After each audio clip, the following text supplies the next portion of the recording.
Tom Whitaker was barely making ends meet on his small farm in rural America.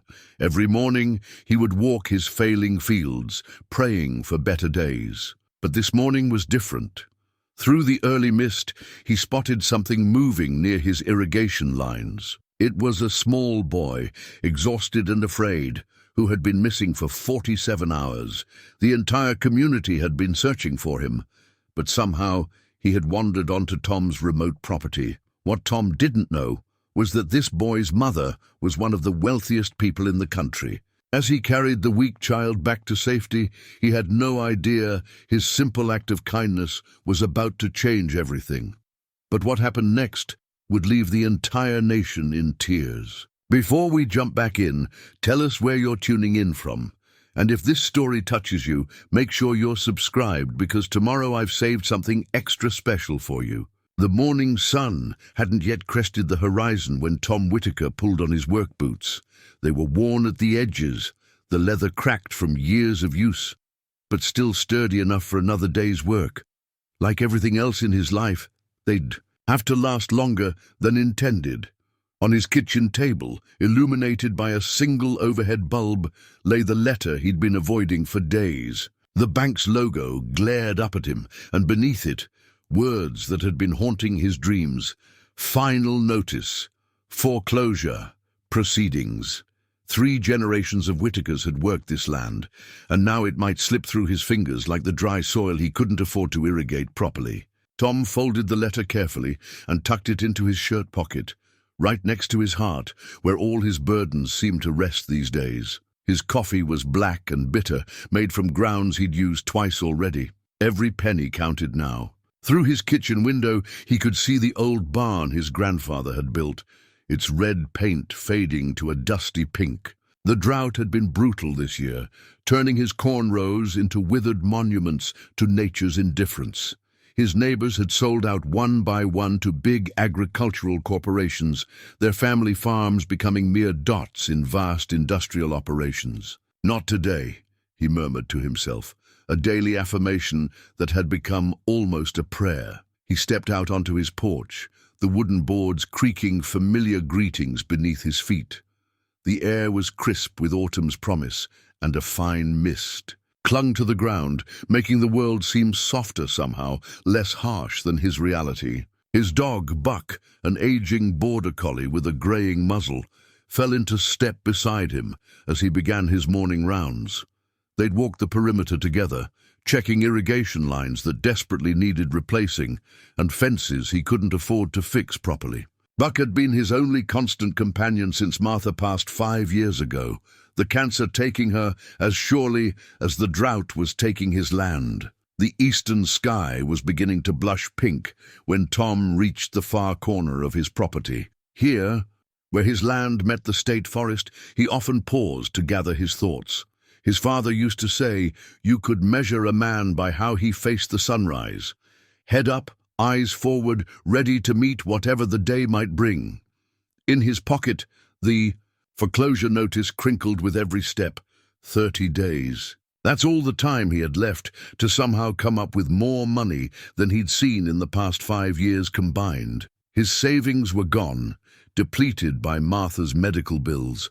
The equipment was too old to sell for any real value, and the land itself was worth less with each passing day of drought.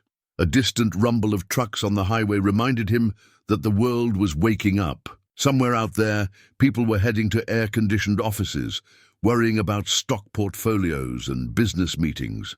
His world was simpler but harder. Dirt and sweat, hope and heartbreak, all wrapped up in acres of land that had shaped his family's story for generations. As he turned back toward the farmhouse, something caught his eye near the irrigation lines, a shadow that seemed out of place in the familiar landscape. In all his years of morning walks, he'd learned to read his land like a book. Today, something was different. Today, everything was about to change. 2 days earlier, 60 miles away in the affluent suburbs of Cedar Grove, a different kind of morning had unfolded. Nathan Chen's empty bed had been discovered at 6:15 a.m. The windows of his second-floor bedroom left wide open, curtains billowing. In the autumn breeze, his private school uniform still hung pristinely on his closet door, ready for a Tuesday that would never come. The first hours were chaos. Police cars lined the manicured streets while officers combed through the 10-acre estate. Security cameras had caught nothing. Nathan had somehow slipped through their blind spots, taking nothing but his favorite blue backpack and the stuffed dragon he'd had since he was 3. By noon, Nathan's face was everywhere. The missing. Child posters appeared first on telephone poles, then on social media, then on every local news station. Missing. Nathan Chen, age 8. Last seen wearing grey pajamas with rocket ships. Please call with any information. The photo showed a small boy with bright eyes and an infectious smile, his dark hair slightly messy, despite what was clearly a professional school portrait. The media seized upon the story immediately. How could a child vanish from one of the most secure private communities in the state? The headlines grew more sensational by the hour. Tech billionaire's son missing. Security breach at elite estate. Where is Nathan Chen? But none of these stories captured who Nathan really was. They didn't mention how he loved to watch ants carry crumbs across the sidewalk, or how he'd once tried to build a rainbow-catching machine out of an umbrella and his mother's crystal wine glasses. They didn't know about the secret fort he'd built behind his tutoring room, filled with drawings of the farms and fields he could see from his bedroom window. The search expanded outward in concentric circles. Police dogs sniffed through pristine gardens and dense woods. Helicopters swept back and forth across the countryside with infrared cameras. Volunteers gathered in parking lots, organized into search parties, and combed through every inch of the surrounding area. As day turned to night, and then back to day again, the absence of any trace of Nathan became more frightening than any clue might have been. His mother, Sarah Chen, appeared on television only once, her usual commanding presence fractured by fear. She offered a reward that made headlines of its own. $5 million for any information leading to Nathan's safe return. The first day passed with no leads. The second morning dawned cold and misty, and the search parties grew larger. Schools sent out alerts. Churches organized prayer vigils. Every parent in 3 counties hugged their children a little tighter, watching them a little more closely, wondering how a little boy could simply disappear into thin air. What no one knew, not the police with their dogs, not the reporters with their cameras, not even Sarah Chen with all her resources, was that Nathan had been thinking about this for months. Every night, he would stand at his window and look out at the distant fields, imagining what it would be like to walk among them, to touch the crops, to feel earth instead of manicured grass beneath his feet. He had studied the security patterns, noted when the guards changed shifts, watched how the camera angles left just enough space for a small boy to slip through. He hadn't meant to go so far, but in the dark, with nothing but the stars to guide him, every path had looked the same. And now, as the morning mist rolled across Tom Whitaker's failing fields, fate was about to draw 2 very different worlds together in ways no one could have predicted. Sarah Chen stood at the floor-to-ceiling windows of her penthouse office, staring at the search helicopters circling in the distance. On her desk, a magazine caught the morning light, her own face staring back at her from the cover of Global Innovation Quarterly. The headline read, "Sarah Chen, the woman who built tomorrow." The irony wasn't lost on her. With all her billions, all her innovations, all her power, she couldn't find one small boy. The article inside painted her usual portrait, a self-made titan of industry who had revolutionized sustainable technology. From humble beginnings as a scholarship student to becoming the founder of the world's leading green energy company, her story had inspired millions. But none of that mattered now. In this moment, she wasn't a billionaire or a CEO. She was simply a mother whose child was missing. "Miss Chen?" Her assistant's voice was gentle, almost apologetic for the interruption. "The police chief is on. Line 1, and the board is asking about tomorrow's investor meeting." Sarah didn't turn from the window. Cancel everything, every meeting, every call that isn't about Nathan. Her voice was steady, but her reflection showed the toll of sleepless nights. Tell the board they can either support this decision or find themselves a new CEO. She touched the glass, cool against her fingertips. Somewhere out there, Nathan was alone. Her brilliant, curious, sometimes too adventurous little boy was facing his second night without her. The thought made her chest tighten with a fear more profound than any she'd known in her long climb to the top. The police chief's report brought no comfort, no ransom demands, no signs of forced entry, no evidence of foul play, just the strange certainty that Nathan had left on his own, slipping away like mist in the morning light. Sarah's eyes drifted to the small wooden box on her desk. Nathan's first attempt at engineering, a crooked-lidded treasure chest he'd built in his school's makerspace. Inside were the drawings he'd made of farms and fields, dreams of wide open spaces so different from their carefully curated world. "I should have seen it coming," she whispered to the empty room. The signs had been there. His fascination with their groundskeeper's work, his questions about where food came from, his window always open to catch the scent of distant fields. She had given him everything she thought he needed. The best. Schools, the finest tutors, every educational opportunity money could buy. But somewhere along the way, in her drive to provide the privileged childhood she never had, she'd missed something essential. A gentle knock interrupted her thoughts. Her security chief entered, his face grave. "Ms. Chen, we've expanded the search radius to 50 miles. We have drones covering the rural areas, but the terrain is challenging. There are hundreds of farms, wooded areas, and—" "Show me," Sarah demanded, turning from the window at last. They spread maps across her desk, covering the magazine with her face on it. She studied each grid, each sector, her analytical mind trying to think like her son. Where would a curious 8-year-old go if he wanted to explore the world beyond their walls? The answer hit her with stunning clarity. Nathan wouldn't have headed toward the other estates or the city. He would have gone toward the fields he loved to draw, toward the faraway farms that had captured his imagination. "Here," she said, her finger tracing a line on the map. "He would have followed the creek beds. They're like natural pathways. And he's been reading those wilderness survival books." Her voice caught. "He's smart enough to find water, to follow it downstream." The security chief nodded slowly, already reaching for his radio. Sarah returned to the window, pressing her forehead against the glass. The morning sun was burning away the last of the mist, revealing the patchwork of farms and fields that stretched to the horizon. "Hold on, Nathan," she whispered. "Mom's coming." She couldn't know that at that very moment, miles away on a struggling farm, Tom Whitaker was about to change everything. Tom's boots left deep impressions in the damp soil as he moved toward the shadow near his irrigation lines. Buck had already noticed it, ears perked forward, tail low but wagging slightly, curious, rather than alarmed. Whatever it wasn't threatening. The morning mist was starting to lift, but visibility was still poor beyond 20 feet.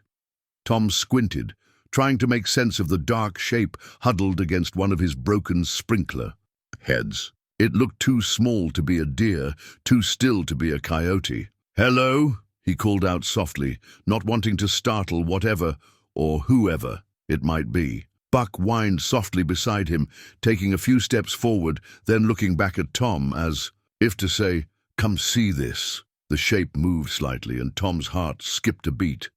It was a child, a small boy, curled up against the metal pipe, his clothes soaked through with dew. A blue backpack lay beside him, and something that looked like a stuffed animal was clutched tightly to his chest. Tom approached slowly, hands visible, speaking in the same gentle tone he used with injured farm animals. "Hey there, buddy. You okay?" The boy lifted his head, revealing a face Tom had seen on every news broadcast for the past 2 days. Nathan Chen. The child's eyes were wide but not fearful. His lips were slightly blue from the cold, and small scratches marked his arms and face. He looked exhausted but alert, studying Tom with an intelligence that seemed beyond his years. "Ah, you the farmer?" Nathan's voice was hoarse but clear. Tom knelt down, keeping a comfortable distance. "I am. Name's Tom Whitaker, and I believe there are quite a few people looking for you, young man." Nathan clutched his stuffed dragon tighter. "I was trying to find the real farms, not the ones in my books." He looked around at the failing fields, the broken irrigation equipment. Is this what they really look like?" The question caught Tom off guard. Here was this missing child, the subject of a massive search, asking about farming with genuine curiosity. Buck had already settled down beside Nathan, offering warmth and comfort as naturally as breathing. "Sometimes," Tom answered honestly. "It's been a hard year. But why don't we get you somewhere warm and let your mama know you're safe? She must be worried sick." Nathan's face fell slightly. "She's always busy, always in meetings." He reached out to pat Buck's head. "I just wanted to see something real, something that matters." Tom felt an unexpected surge of emotion, sympathy for this wealthy child who, despite having everything, seemed to be missing something essential. He shrugged off his work jacket and wrapped it around Nathan's shoulders. "Tell you what," he said, picking up the boy's wet backpack, "how about we make a deal? We get you warmed up and call your mother, and then I'll show you something real, something that matters more than any picture in a book." Nathan studied him for a moment, then nodded slowly. Tom lifted him easily. The boy was light, too light, for his age, and felt small fingers grip his shirt tightly. Buck fell in step beside them as they headed toward the farmhouse, the morning sun finally breaking through the mist behind them. As they walked, Nathan's head began to droop against Tom's shoulder, exhaustion finally winning out over curiosity. Tom could feel the boy's heart beating, a quick flutter like a bird's wings, gradually slowing as he relaxed into the safety of adult arms. The foreclosure notice crinkled in Tom's shirt pocket with each step, but somehow its weight seemed less important now. All those worries about money and land could wait. Right now, what mattered was getting this child to safety, making that call that would end a mother's nightmare. What Tom didn't know, couldn't know, was that this simple act of kindness was about to change everything. The broken irrigation line that had drawn Nathan's attention would soon be replaced. The fields that had shown a child the reality of farming would soon be transformed. But more importantly, 3 lives were about to become intertwined in ways none of them could have imagined. For now, though, Tom simply carried Nathan home, his boots leaving a trail in the damp earth, marking the path that had led him to this moment. Sometimes, he would think later, the most important crops aren't the ones you plant. They're the ones that take root on their own, growing wild and true in the most unexpected places. The farmhouse kitchen had never felt so alive. Tom moved with careful efficiency, wrapping Nathan in a clean blanket he'd warmed by the old wood stove. The boy sat at the kitchen table, his wet clothes replaced by one of Tom's old flannel shirts that hung on him like a tent, his feet barely visible in thick wool socks. "Hot chocolate first," Tom said, stirring the pan on the stove. "Then we'll make that call." He'd learned long ago that sometimes comfort needed to come before duty. Nathan watched his every move with curious eyes, hands wrapped around the stuffed dragon that hadn't left his grip. "Your house smells like cookies," Nathan observed, his voice stronger now that he was warming up. "Even though there aren't any." Tom smiled, pouring the hot chocolate into Martha's favorite mug, the one with painted daisies around the rim. "That's the cinnamon sticks in the cupboard. Martha, my wife, used to say they made the whole house feel like home." "Where is she now?" Nathan asked, taking a careful sip of his hot chocolate. "She's with the angels," Tom answered simply. "Has been for 5 years now." Nathan absorbed this information with the direct gravity that only children can manage.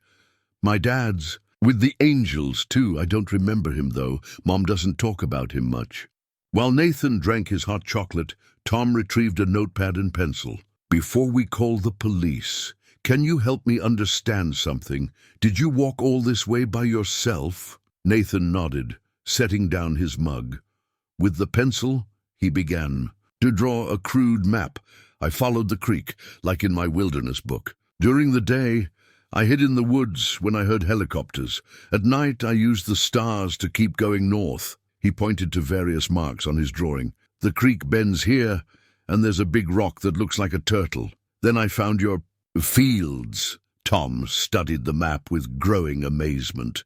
This 8-year-old boy had navigated nearly 40 miles of terrain, using nothing but basic survival skills and determination. It was dangerous and foolish, yes, but also impressive. "You know a lot about stars," Tom commented, buying a few more moments before making the inevitable call. "Mum got me a telescope for my birthday," Nathan said, then added quietly, "She was supposed to watch the meteor shower with me last month, but there was an important meeting." The words hung in the air, heavy with unspoken loneliness.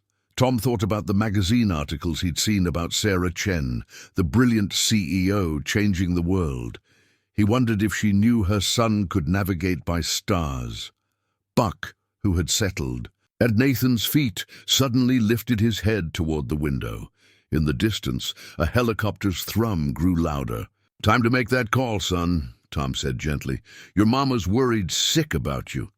Nathan's hands tightened around his mug. "Will you show me the farm first, like you promised?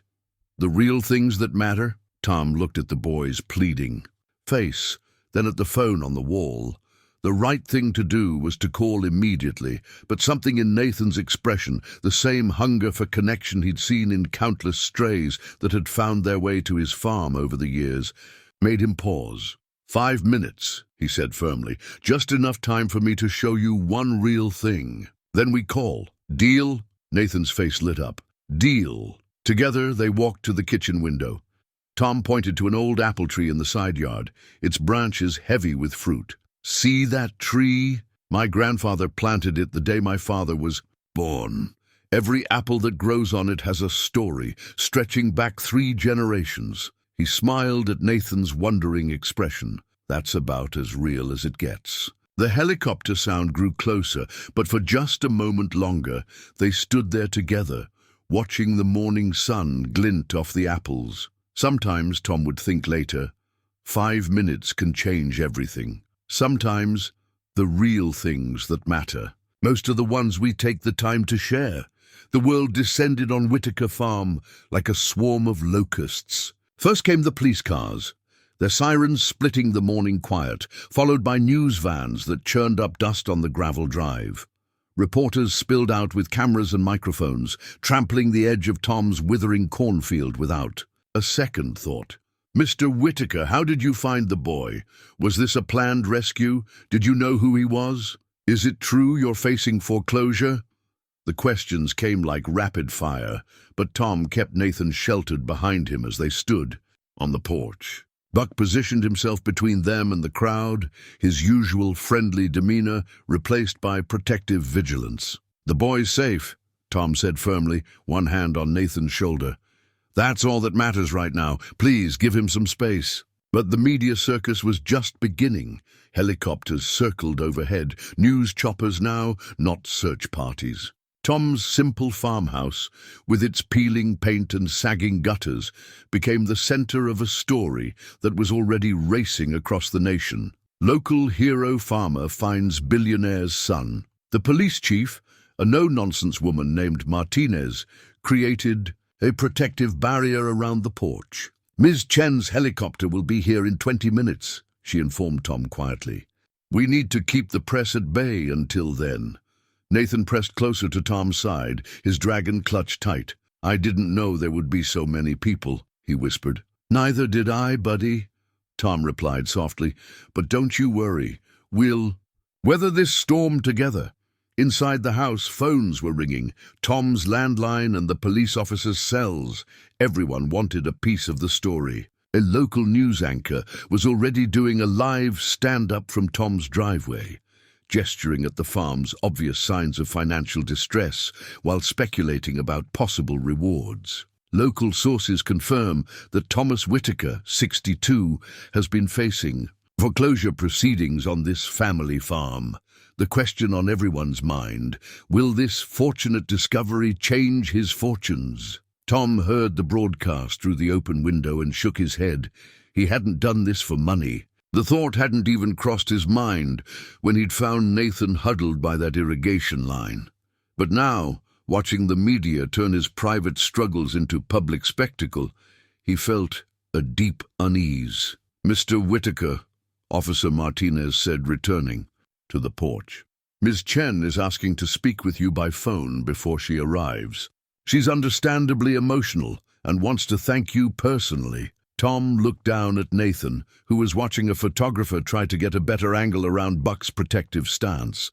"You ready to talk to your mama, son?" Nathan nodded slowly, but his grip on Tom's shirt tightened. The connection they'd formed in those quiet moments over hot chocolate felt suddenly fragile in the face of the chaos around them. Tom accepted the offered phone, his weathered hand steady despite the gravity of the moment. "Ms. Chen?" "Yes, ma'am. He's right here, safe and sound." The voice on the other end broke with relief, a mother's fear finally giving way to joy.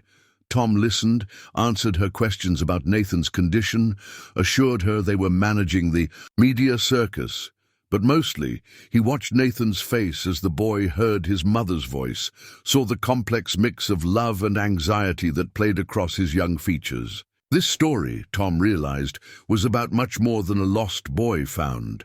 It was about the connections that matter most, the ones that can't be captured by cameras or measured in headline inches. As another news van pulled up to his gate, Tom silently prayed that whatever came next wouldn't overshadow that simple truth. Sarah stood by the kitchen sink, looking out at the farm as Nathan showed Buck how to chase his own tail in the yard. The morning's chaos had settled into an unexpected calm, though satellite trucks still lined the distant road like patient predators. "Your irrigation system," she said suddenly, turning to face Tom. "It's not just broken, is it? It's completely outdated." Tom met her gaze steadily. He'd spent too many years working this land to feel shame about its condition. "Gets the job done. Most days." "No," Sarah said, her voice gentle but firm. "It doesn't. Just like my 60-hour work weeks don't get the job done with Nathan." She pulled a chair out and sat down, her posture shifting from CEO to something more human. "I've been thinking about what Nathan said, about real things, about where they come from." Tom waited, sensing she was building to something important. "My company, Chen Sustainable Technologies, we've developed new irrigation systems, smart systems that use 90% less water while increasing crop yields." She leaned forward. "But we've been struggling to get farmers to adopt them. They don't trust technology from someone who's never worked the land." The foreclosure notice crinkled in Tom's pocket as he shifted in his chair. "Ms. Chen, Sarah, I appreciate what you're trying to do, but I can't afford—" "Let me finish," she said, raising a hand. "I'm not offering to sell you anything. I'm proposing a partnership." She pulled out her phone, quickly bringing up a document. "I want to use your farm as a demonstration site. We'll install our latest systems, modernize your equipment, and document everything. Show other farmers that our technology works in the real world, not just in presentations." Tom's throat tightened. "That's generous, but this land, it's been in my family for—" "You'll retain full ownership," Sarah cut in. "We'll cover all modernization costs, plus a consultation fee for your expertise in helping us refine our systems for practical use." She slid the phone across the table. "The numbers are there if you want to look." Tom glanced at the figure on the screen and felt his heart skip. It was enough to pay off the bank and keep the farm running for years. "Why?" he asked simply. Sarah's eyes drifted to the window where Nathan was now teaching Buck to shake hands. "Because my son walked 40 miles to find something real. Because you gave him hot chocolate and showed him an apple tree instead of calling the police immediately.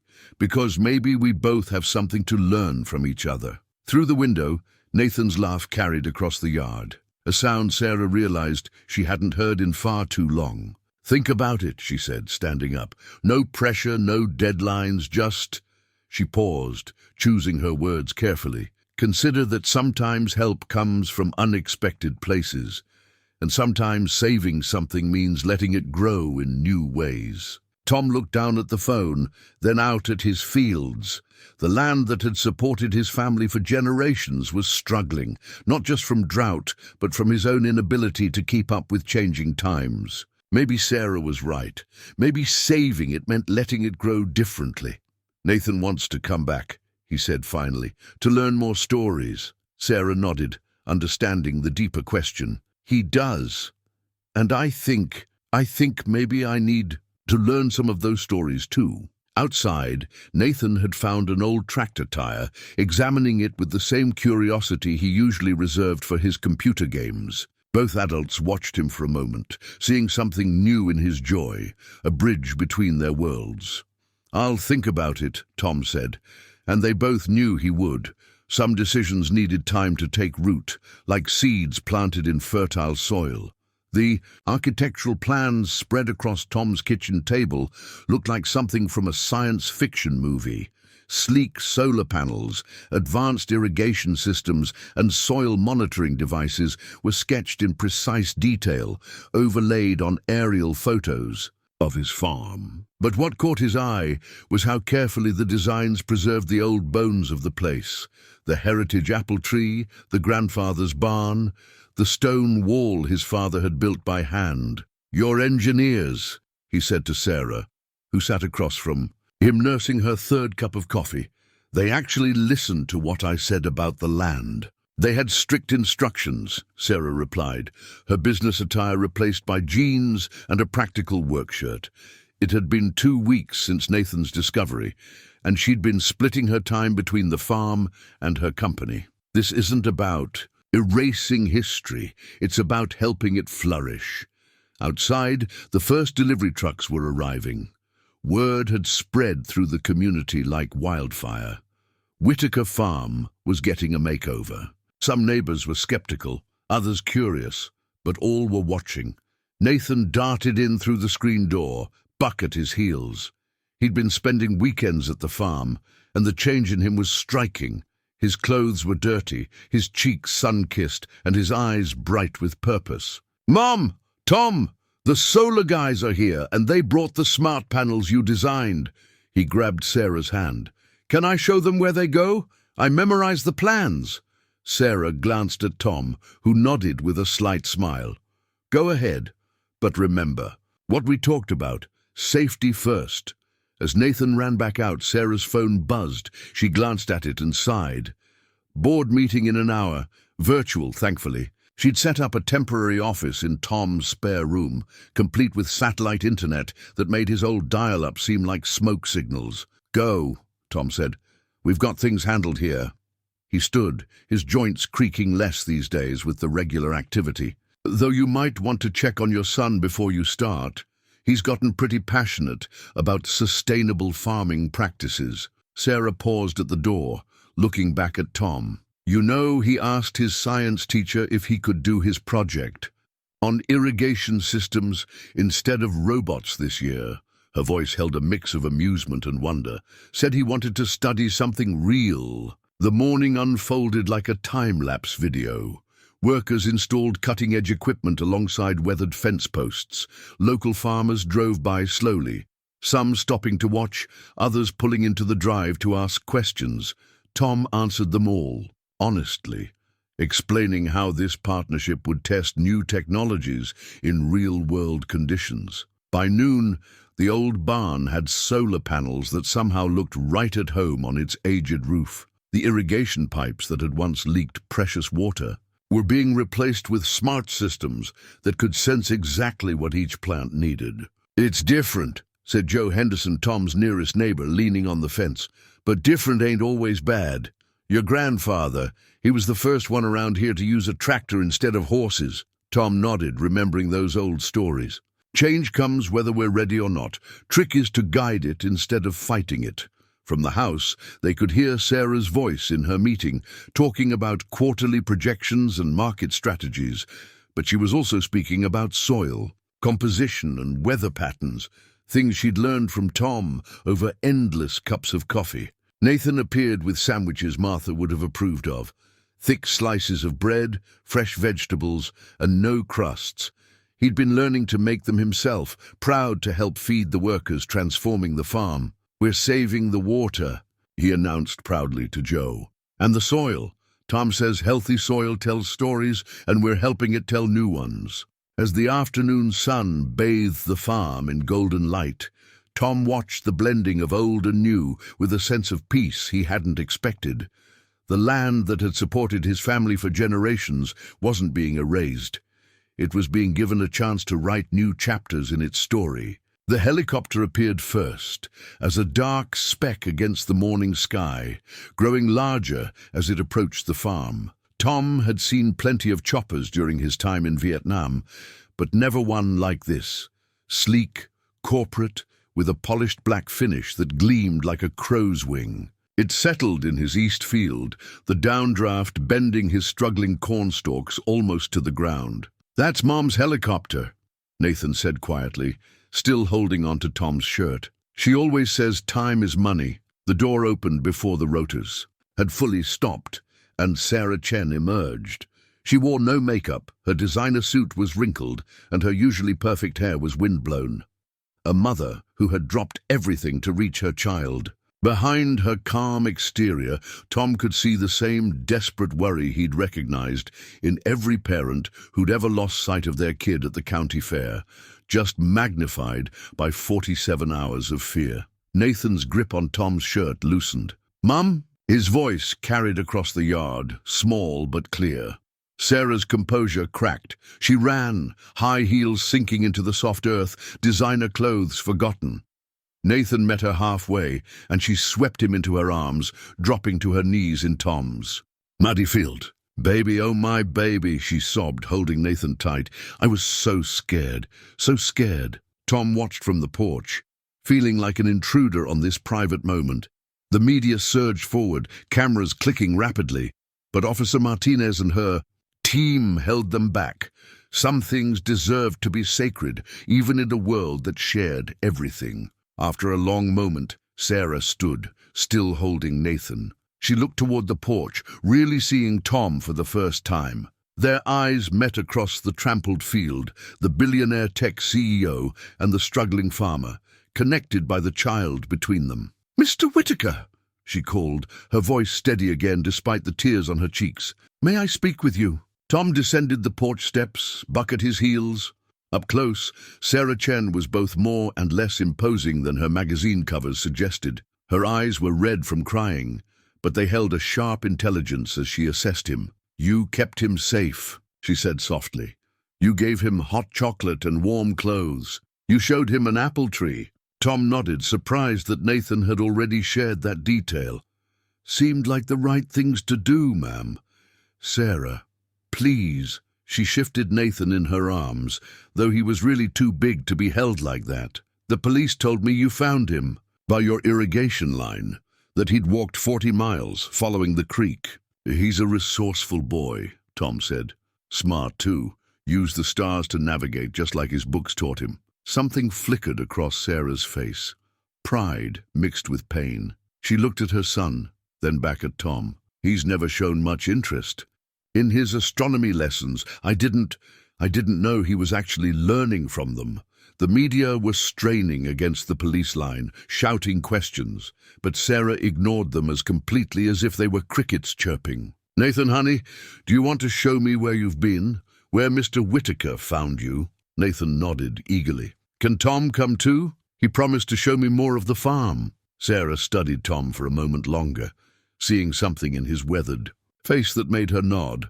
"I'd like that very much if Mr. Whitaker is willing." "Just Tom, please," he said, understanding that something important was happening here, something that had nothing to do with wealth or status or the cameras recording their every move. "And I'd be happy to show you both around." As they walked toward the irrigation line, Sarah's heels sinking deeper into the soil with each step, Tom noticed Nathan reaching out to hold both his hand and his mother's. Behind them, the media followed at a distance, but their presence seemed less important now.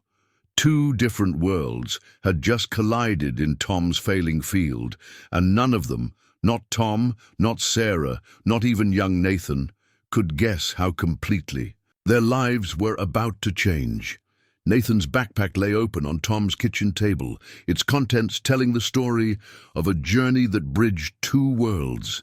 $1,000 tablet nestled next to a collection of creek stones. A compass that could have paid Tom's monthly mortgage rested beside carefully pressed leaves. And a journal, its expensive leather cover smudged with dirt, contained detailed drawings of every farm the boy had passed. "He sees things I miss," Sarah said softly, turning the pages of the journal. Her fingertips traced Nathan's careful sketches of silos, tractors, and weathered barns. "All this time, I thought he was just daydreaming in the car when we drove past farms. He was studying them." Tom poured coffee into 3 mugs. Real coffee this time, not the reused grounds from earlier. Nathan sat at the table, contentedly, munching on an apple from the grandfather tree, while Buck rested his head on the boy's lap. "Sometimes the quietest ones see the most," Tom replied, setting a mug before Sarah. She had kicked off her ruined heels, and her stockinged feet seemed oddly vulnerable on his worn linoleum floor. "Nathan tells me you got him a telescope." Sarah's hands tightened around the warm mug. "For his birthday. I thought if he was interested in science, it might help him follow in my footsteps. I had no idea he was using it to learn navigation." "Following in footsteps is tricky business," Tom said, settling into his chair. "My father wanted me to be exactly like him. Same crops, same methods, same everything. Took me years to realize you can honor a legacy while finding your own path." Nathan looked up from his apple. "Mom, did you see Tom's tree? It tells stories. Real stories, not computer ones." Sarah smiled, reaching out to brush her son's hair back. "I'd love to hear those stories, if Tom's willing to share them." The media circus outside had quieted somewhat. Officer Martinez had moved them back to the main road, leaving only a few official vehicles in the drive. Through the kitchen window, Tom could see his east field, where Sarah's helicopter sat like some alien artifact among his struggling corn. "Story goes," Tom began, "my grandfather planted that tree the day my father was born. Said a farm needs something that grows slower than crops, something that measures time in decades instead of seasons." He paused, seeing how intently Nathan was listening. "Every spring it blooms, no matter how hard the winter was. Every fall it gives fruit, no matter how dry the summer was. Stubborn thing, really. Kind of like your boy here, walking 40 miles. To find what he was looking for." Sarah's eyes glistened. "I've been so focused on building the future, I forgot to show him the present." She pulled Nathan's journal closer. "All these drawings. He was trying to tell me something, wasn't he?" Nathan nodded solemnly. "I wanted to see where things come from, Mom. Real things, not just numbers on your computer." Tom watched them, this powerful woman and her searching son, seeing something familiar in their struggle to connect. It reminded him of the years it had taken him and his own father to find common ground, to understand that love could bridge different dreams. "You know," he said carefully, "this old place might not look like much, but it's got 3 generations of stories in its soil. Stories about real things, about where food comes from, about how the land and the people take care of each other." He glanced at the foreclosure notice, still in his shirt pocket. "At least that's how it's supposed to work." Sarah followed, his gaze, her sharp mind clearly picking up what he wasn't saying. But before she could respond, Nathan spoke up. "Can we come back, Mom? Even after we go home? I want to learn more stories. Real ones." The question hung in the air, heavy with possibility. Outside, the morning sun had burned away the last of the mist, revealing a day full of promise and choices. The first photograph was taken by accident. Sarah had been trying to document the new irrigation system for her investors when Nathan ran into the frame, chasing Buck through the newly thriving corn rows. Tom stood in the background, hands on hips, laughing at their antics. When she checked her phone later, the image caught her breath. 3 people and a dog, looking for all the world like a family. A month had passed since the transformation began, and the changes went far deeper than solar panels and smart technology. Sarah found herself scheduling board meetings around Nathan's farming lessons with Tom. Her son's weekends at the farm had expanded to include Wednesday afternoons, his private tutors replaced by hands-on learning about soil composition and weather patterns. "You're getting a tan," her assistant had remarked recently, "and you smiled during the budget meeting." Today, Sarah sat on Tom's porch, laptop balanced on her knees, watching Nathan help install soil sensors. He was explaining the technology to Tom with the same enthusiasm he once reserved for video games. "See, it measures moisture levels and nutrients," Nathan called out, his voice carrying across the yard. "And it sends the data right to Mom's computers." "Is that right?" Tom replied, playing along, though Sarah had caught him studying the technical manuals late at night. "Seems to me like someone's been paying attention in science class." Sarah found herself typing rural education initiatives into a search bar, then quickly closing it. Some ideas needed time to germinate, like the heritage wheat Tom had planted in the North Field, an old variety given new life through modern farming techniques. The screen door creaked, and Tom emerged with 3 glasses of lemonade, fresh squeezed from lemons Nathan had insisted on growing in the new greenhouse. "Taking a break?" he asked, settling into the rocking chair beside her. "Just watching," Sarah said softly. "I used to do that at his robotics competitions, but this is different. He's different." In the field, Nathan had discovered a praying mantis on one of the sensors. Instead of reaching for his tablet to look it up, he sat quietly, observing it with focused curiosity. "You're different too," Tom noted, his voice gentle.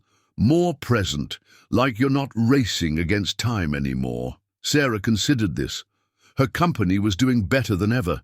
It turned out that having a CEO who understood farming from the ground up was good for business. But success felt different now, measured in more than stock prices and market shares. "I found his journal the other day," she said, "the one he had when you found him. He's still drawing farms, but now they're all this one. Every page is full of plans and ideas. Some of them are actually quite innovative." Tom nodded, unsurprised. "Boy's got a good head on his shoulders. Gets it from his mother, that way of seeing how things could be better." He paused, choosing his words carefully. "But he's learning to slow down too, to watch and listen. That's just as important as all the fancy technology." A commotion from the field drew their attention. Nathan had convinced Buck to wear a makeshift harness fitted with a soil moisture sensor. The dog pranced around proudly while Nathan took readings, creating a detailed map of the field's conditions. "Mom! Tom! Look! Buck's helping with the data collection!" The scene was so perfectly ridiculous, so wonderfully real, that Sarah found herself laughing, a full, unrestrained sound that made Nathan beam with pride. She couldn't remember the last time she'd laughed like that. Tom reached for his old Polaroid camera, the one he used to document each season's changes. "Hold still, you two!" he called to Nathan and Buck. Sarah started to move out of frame, but Tom's hand on her arm stopped her. "You two," he said firmly, "this is a moment worth keeping." The camera whirred and clicked, spitting out a square of possibility. They watched the image develop slowly, Nathan and Buck in the field, Sarah on the porch, Tom's shadow stretching toward them all. A snapshot of something that none of them had been looking for, but all of them had somehow found.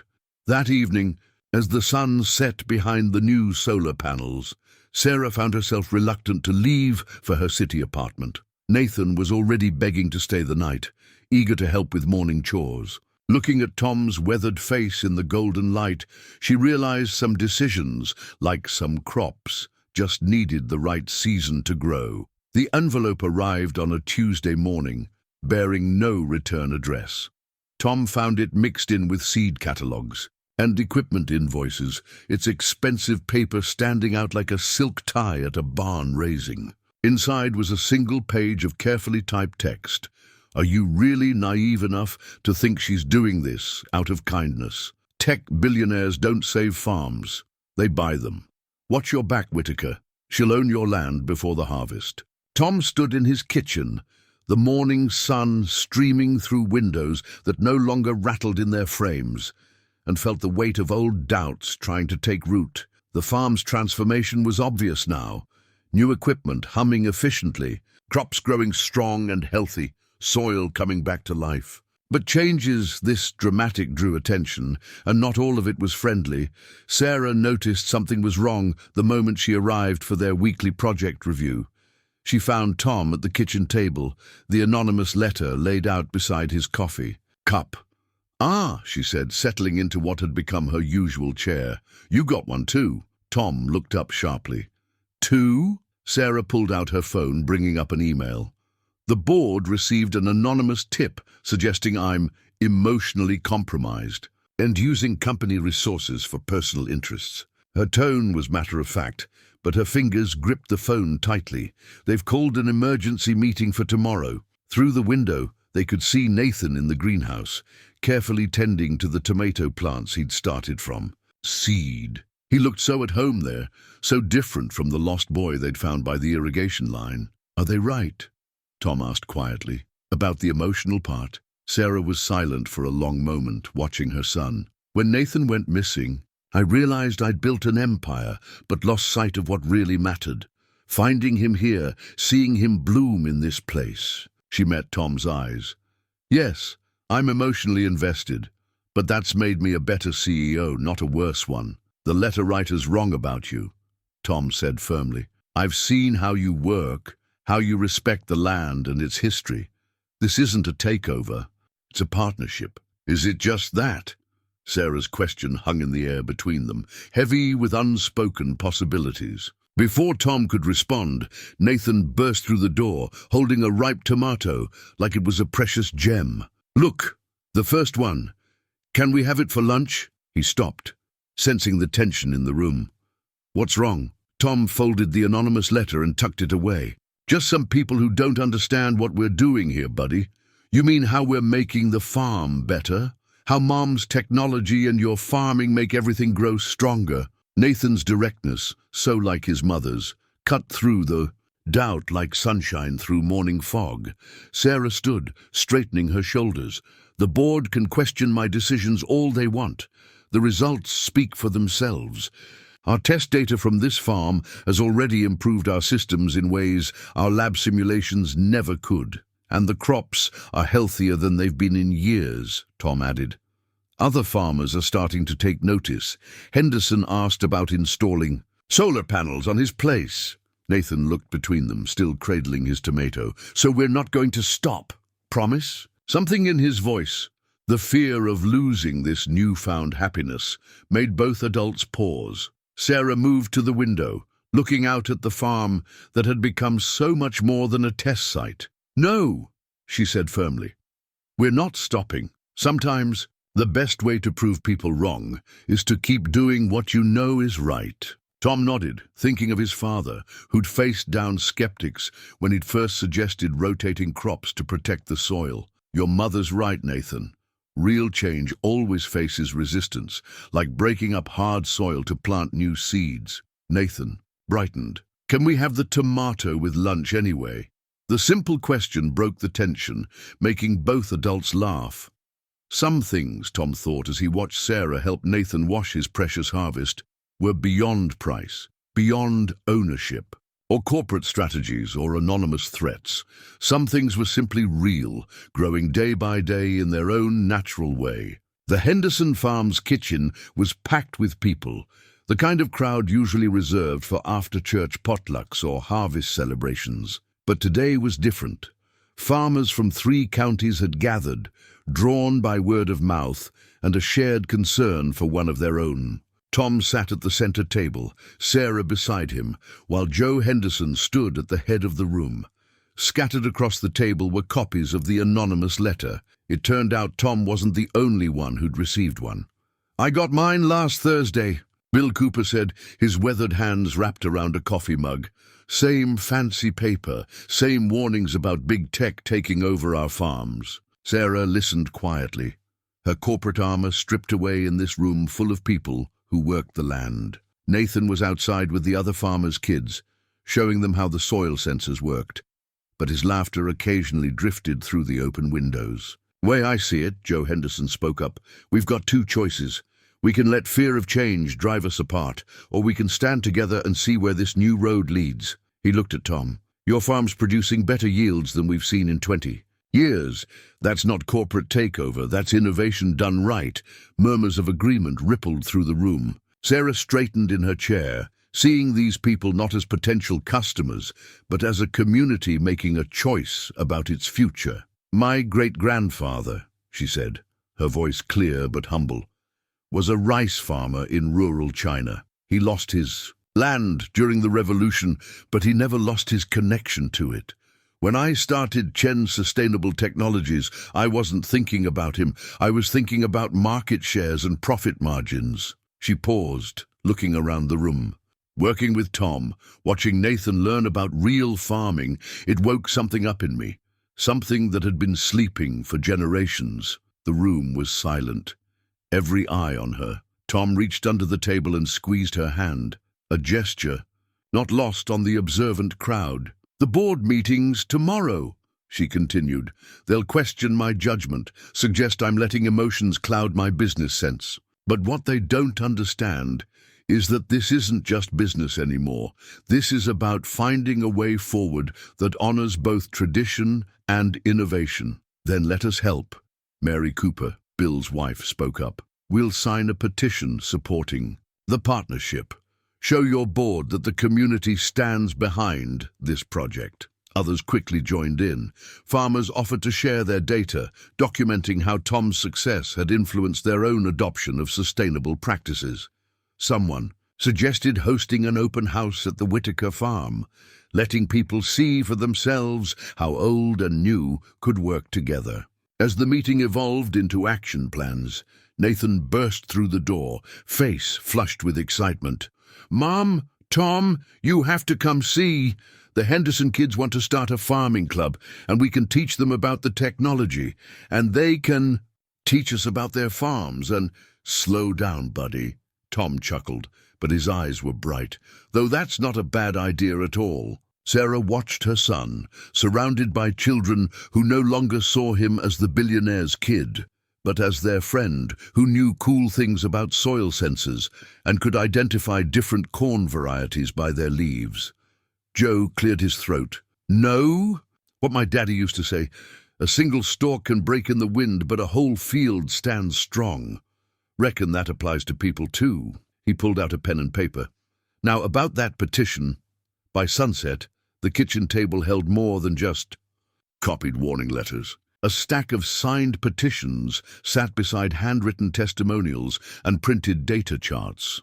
Photos showed the progress of Tom's farm alongside statements from neighboring farmers about the ripple effects in their own operations. As they drove home, Nathan fell asleep in the back seat, clutching plans for the kids' farming club. Sarah glanced at Tom, who had insisted on driving them back in his truck rather than her corporate car. "Thank you," she said softly, "for letting me be part of this, for helping me find my great-grandfather's legacy." Tom kept his eyes on the road, but a smile tugged at his lips. "Thank you for helping me save mine." Behind them, the sun painted the sky in shades of promise, while ahead, the first stars emerged, the same stars that had guided Nathan to their shared future. Sarah stood before her board of directors, the morning sun streaming through the glass walls of the conference room.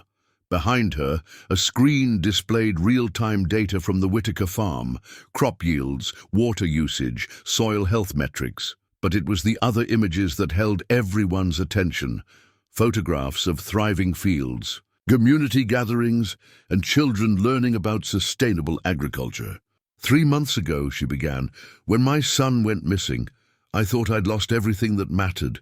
Instead, I found something I didn't know I was looking for. A way to bridge the gap between corporate innovation and farming tradition. She clicked to the next slide, a chart showing the adoption rate of their technology among neighboring farms. The Whitaker farm isn't just a test site anymore. It's become an education center, a community hub, and a model for sustainable rural development. One of the board members, Jensen, leaned forward. The numbers are impressive, Sarah, but this goes beyond our core mission. The children's programs, the community involvement, it's not what our investors expect. Sarah smiled, having anticipated this argument. Actually, it's exactly what they want. She brought up another slide showing their stock performance. Since implementing this community-based approach, our market share has grown by 20%. Farmers trust our products because they see them working in real conditions, operated by real people. The boardroom doors opened, and Tom walked in, wearing clean jeans and a pressed shirt. Sarah had asked him to come, knowing his presence would be more powerful than any presentation. "This is Tom Whitaker," she introduced him, "the farmer who found my son, and the man who helped me remember what innovation is really about, making life better for real people." Tom stood at the podium, his weathered hands resting lightly on its polished surface. "I won't take much of your time," he said, his voice carrying the quiet authority of someone who works with nature rather than against it. "But I want you to understand something. What your company is doing isn't just about selling technology. It's about saving a way of life by helping it evolve." He clicked to a new slide, the Children's Farming Club, with Nathan at the center of a group of kids examining soil samples. "These kids are your future customers, investors, and innovators. They're learning to combine traditional farming knowledge with cutting-edge technology, and they're excited about it." The board members stirred, several sitting up straighter. Sarah could see them registering the implications, not just for immediate profits, but for long-term growth and sustainability. "We'd like to propose the establishment of the Chen Whitaker Rural Development Fund," Sarah continued, "a foundation that would help other farming communities adopt sustainable practices while preserving their agricultural heritage." She outlined the plan: matching grants for technology adoption, education programs for young farmers, and community-based research initiatives. The numbers were solid, the projections conservative but promising. "This isn't just about selling irrigation systems anymore," she concluded. "It's about ensuring that our children inherit both technological innovation and farming wisdom. It's about growing something that will last generations." The board's questions were sharp, detailed, focused on practicality and profitability, but Sarah and Tom answered them together, their different perspectives creating a complete picture of possibility. As the meeting concluded, Jensen approached them. "I have to admit, when I heard about your involvement with the Whitaker farm, I was skeptical. But this," he gestured to the screens showing the thriving community, "this is something we can sell to investors, something we can be proud of." Later, as they left the corporate tower, Tom looked up at the glass and steel structure. "Quite different from my kitchen table," he mused. Sarah laughed. "I don't know. Both places are about growing things, just in different ways." She checked her phone, where Nathan had sent a picture of himself and Buck checking the soil sensors. "Should we tell him the good news?" "Over dinner," Tom suggested. "I believe someone promised to cook us a meal using vegetables from his greenhouse." They drove back to the farm together, leaving the city behind.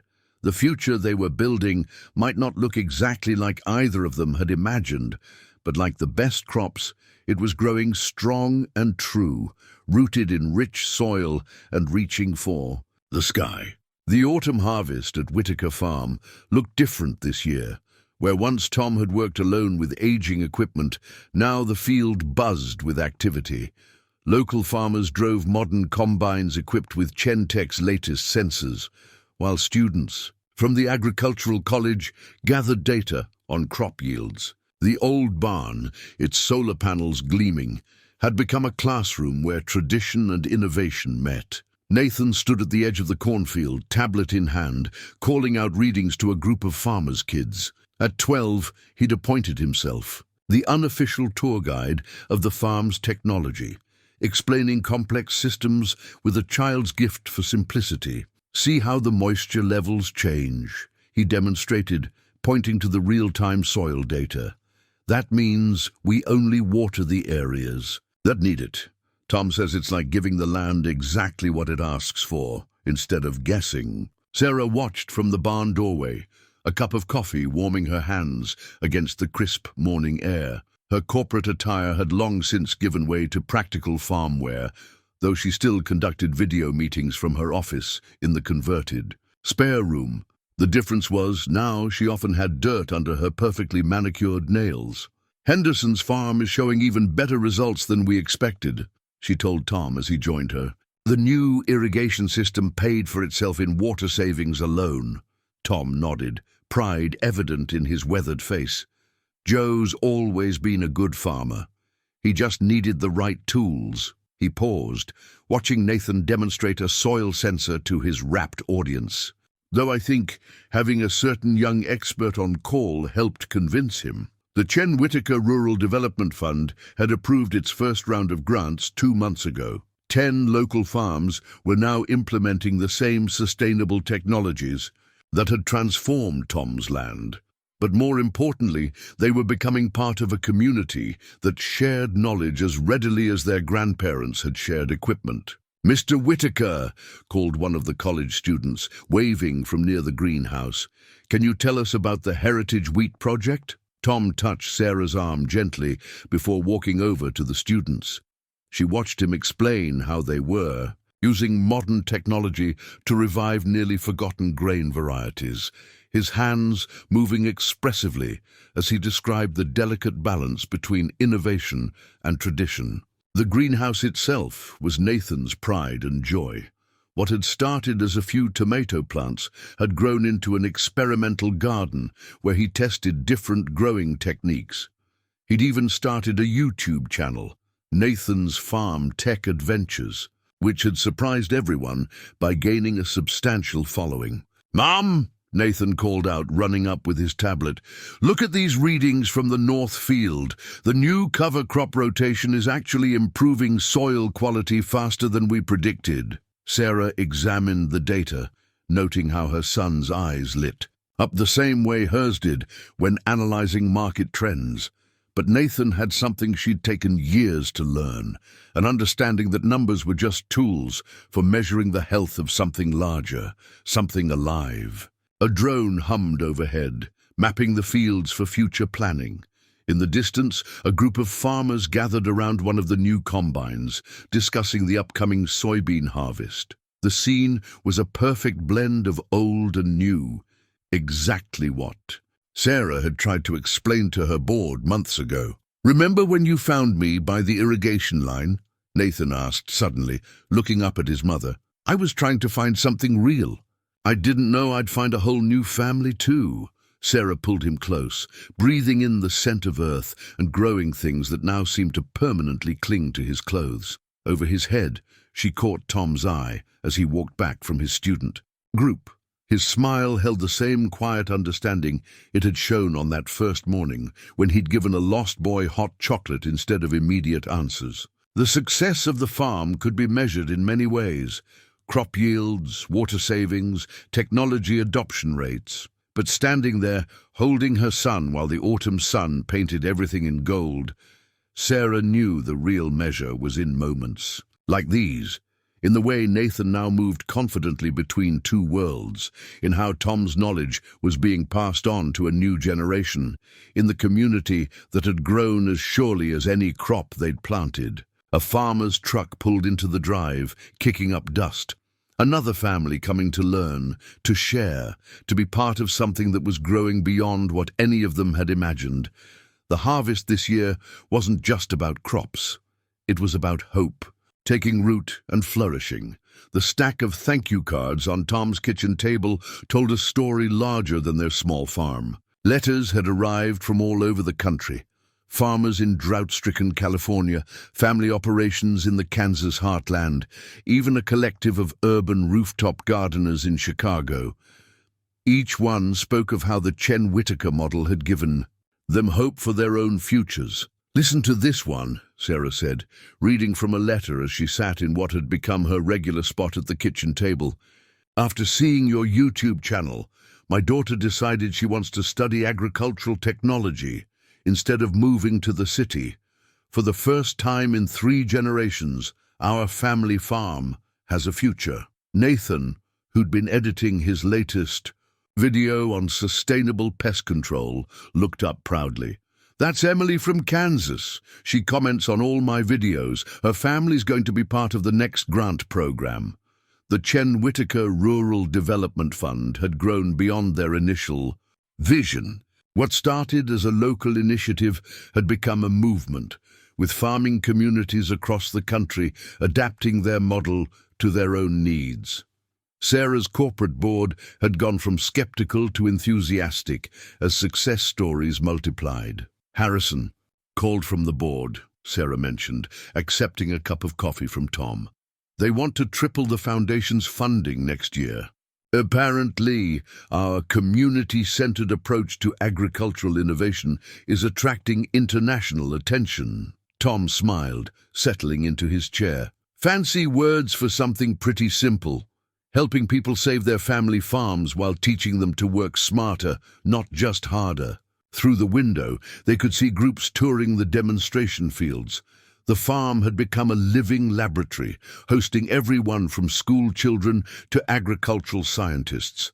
But unlike corporate test sites, this was a working farm where theory met practice and where every innovation had to prove its worth in real soil. "Mr. Chen's letter arrived today," Sarah said softly, pulling out an envelope with Chinese postage. Her father, a successful businessman in his own right, had been skeptical of her new direction at first. "He says grandfather would have been proud, not of the technology," she paused, emotion catching in her throat, "but of how we're helping farmers protect their heritage while embracing the future." Nathan picked up one of the thank you cards, this one decorated with a child's drawing of a farm, complete with solar panels and smart tractors. "Can we visit some of these places? I want to see how they're using our systems differently." "Our summer schedule is already pretty full," Sarah began, but Tom cut in with a knowing look. "Might be good for all of us to see how other folks are adapting what we started here. Learning goes both ways, after all." Sarah looked around the kitchen, at the mix of tablets and tractors manuals, at the mud boots by the door next to her designer rain shoes, at the family photos that now included all three of them at various farm events.